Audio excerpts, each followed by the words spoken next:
किसान भाइयों, आज जो मैं नींबू का वैरायटी लेकर के आया हूँ, ये सभी वैरायटी से अलग वैरायटी है और इस वैरायटी का खेती कर करके आप अच्छे से उपज ले सकते हैं और अच्छे क्वालिटी के साथ साथ अच्छे क्वांटिटी भी आपको मिल जाती है। बहुत से किसान भाई जो है परंपरागत खेती जो होते हैं नींबू के करते आ रहे हैं और जो जाना पहचाना वैरायटी है उसी वैरायटी का खेती करते हैं। बहुत से किसान भाई जो है उनको इस वैरायटी के बारे में पता नहीं है, इसलिए इस वैरायटी की खेती नहीं कर रहे हैं। बहुत से राज्यों में जो किसान है वो अच्छे से इस वैरायटी को जान गए हैं और इसी वैरायटी को खेती कर करके आय में अपना वृद्धि करके और अच्छे आमदनी का स्रोत बना रहे हैं। तो आप भी इस नींबू का खेती कर करके अच्छे से और उपज बढ़ा करके आय में वृद्धि कर सकते हैं। तो किस प्रकार से इसका खेती करना पड़ता है, इसमें फ्लावरिंग कैसे होता है और हार्वेस्टिंग इसको कब होता है, वो सारी जानकारियाँ स्टेप टू स्टेप आप इस वीडियो में देखेंगे।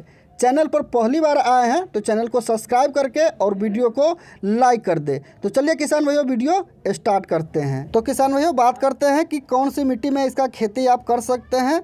तो इंडिया की उपजाऊ मिट्टी में हर जगह पर इसका खेती आप कर सकते हैं, बशर्ते वहाँ पर मिट्टी जो होगा वो उपजाऊ होना चाहिए, क्योंकि ये जो नींबू होता है वो बहुत ही दिनों तक लगा रहता है। ये जो अभी आप नींबू का पौधा देख रहे हैं ये तकरीबन 7 से 8 साल का है और देख रहे हैं कितने सारे नींबू जो है इस पर लगा हुआ है।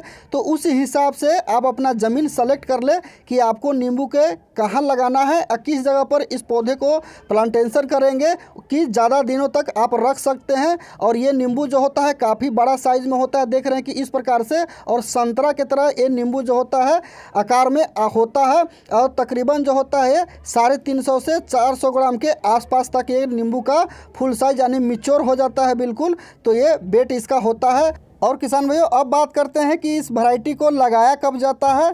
तो जब रेनी सीज़न आता है, बारिश का सीज़न जब चल रहा होता है जून और जुलाई के महीने में इसको आप लगा सकते हैं। अगर आप ग्राफ्टिंग द्वारा लगाते हैं तो सीज़न आते समय जो होता है कि इसमें फ्रूटिंग शुरू हो जाता है और जैसे जैसे धीरे धीरे देखेंगे कि ये बड़ा होते रहता है वैसे वैसे इसमें नींबू निकल करके धीरे धीरे मिच्योर होने लगता है।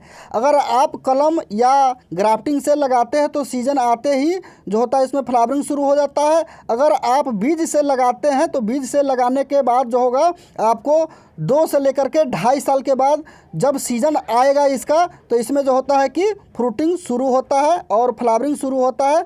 और इस प्रकार से देख रहे हैं कि इसका तना किस प्रकार का होता है और कैसे इसमें फ्रूट लगा हुआ है, नींबू जो है वो किस प्रकार से लगा हुआ है। ऐसे नींबू लगा हुआ है जैसे इसमें पता लग रहा है कि संतरे का जो कोई पेड़ है या मौसमी जो पका हुआ होता है उस प्रकार से जो देख रहे हैं कि ये दिख रहा है, ये एक नींबू है। और इस नींबू को जो नाम है किसान भाइयों वो जमीरी नींबू है। इस नींबू का नाम याद रख ले कि इस नींबू का जो नाम है वो जमीरी नींबू है। अगर आप कहीं से सीड लेते हैं या नर्सरी से इसका पौधा लेता है तो जमीरी नाम कह करके और फिर वहाँ से आप पौधा यानी सीड ले सकते हैं। और फिर उसके बाद जो होता है कि आप अगर पौधा लेकर के आते हैं तो ट्रांसप्लांट करके लगा सकते हैं। अगर बीज लेके आते हैं कहीं से तो उसको पहले जर्मिनेट कर ले और फिर वहाँ से जर्मिनेट हो जाता है तो दूसरे जगह ट्रांसप्लांट करे, या नहीं तो डायरेक्ट बीज से लगाते हैं तो पौधा का जो ग्रोथ होता है वो धीरे धीरे बढ़ते रहता है। इसलिए मैं कह रहा हूँ कि अगर बीज से लगाते हैं तो पहले जर्मिनेट कर ले कहीं पर,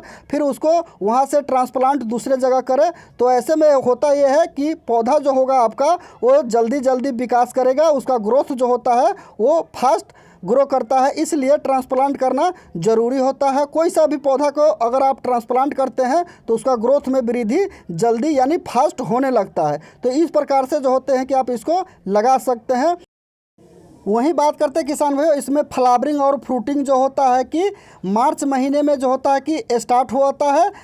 फरवरी से लास्ट वीक जो होता है फरवरी का उससे लेकर के इसमें फ्लावरिंग शुरू हो जाता है और मार्च के फर्स्ट वीक से जो होता है कि इसमें फ्रूटिंग शुरू होता है। तो इस प्रकार से जो होता है इसमें फ्रूटिंग आता है। और किसान भाइयों इस प्रकार से जो आप कलर देख रहे हैं कि इसमें लगा हुआ है इतने दिनों तक आपको नहीं रखना है, क्योंकि ये पूरे जो होता है मिच्योर हो करके और पकाया इसलिए गया है ताकि इसका बीज तैयार करके नर्सरी लगाया जाए, इसलिए इसको पकाया गया है। तो पकाने के लिए जो होते हैं किसान भाइयों कि ज़्यादा दिन तक पेड़ों पर छोड़ा जाता है ताकि इसको नर्सरी तैयार किया जाए, इसलिए जो है इस नींबू को पका करके रखे हैं। और सभी नींबू में से बीज निकाल करके नर्सरी तैयार किया जाएगा और उसके बाद जो होगा इसको नर्सरी से जो होते हैं सेल करते हैं, इसलिए इसको रखा गया है। अगर आपको हार्वेस्टिंग करना है तो अक्टूबर में जो होते हैं इसका हार्वेस्टिंग कर सकते हैं। अब बात करते हैं किसान भाइयों कि इसको लगाना कितने दूरी पर है। तो प्लांट से प्लांट की जो दूरी होता है वो 10 फीट रखें, और पौधे से पौधे की जो दूरी होता है वो भी 10 फीट रख करके आप अपने खेतों में लगा सकते हैं।